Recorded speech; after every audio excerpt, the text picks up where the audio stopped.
Okay, so this is the kidney, and we're looking at the renal capsule.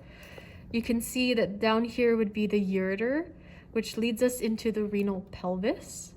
And then these spaces are much larger, so this is major calyces.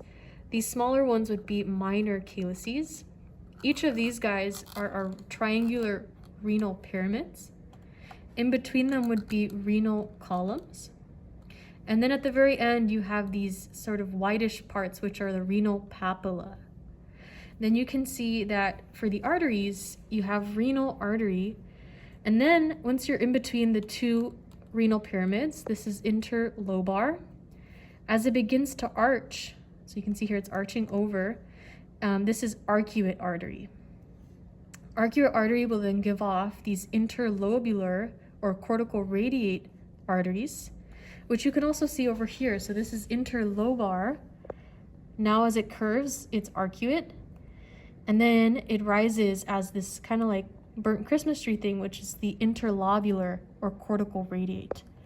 Then each of these white structures are Bowman's capsules. These little sort of branches coming off of the cortical radiate are afferent arterioles. When we talk about the nephron loop, here we have our glomerulus, and this is Bowman's capsule. Here is our proximal convoluted tubule, which leads into the descending limb of nephron loop or loop of Henle. That will then ascend via the ascending limb. Then you get distal convoluted tubule and collecting duct down here. These are our peritubular capillaries. And then you can also see on this side, this is the glomerulus. This is our afferent arteriole because it's much thicker. Here's our efferent arteriole. So again, glomerulus, this entire thing that it's sitting in is Bowman's capsule.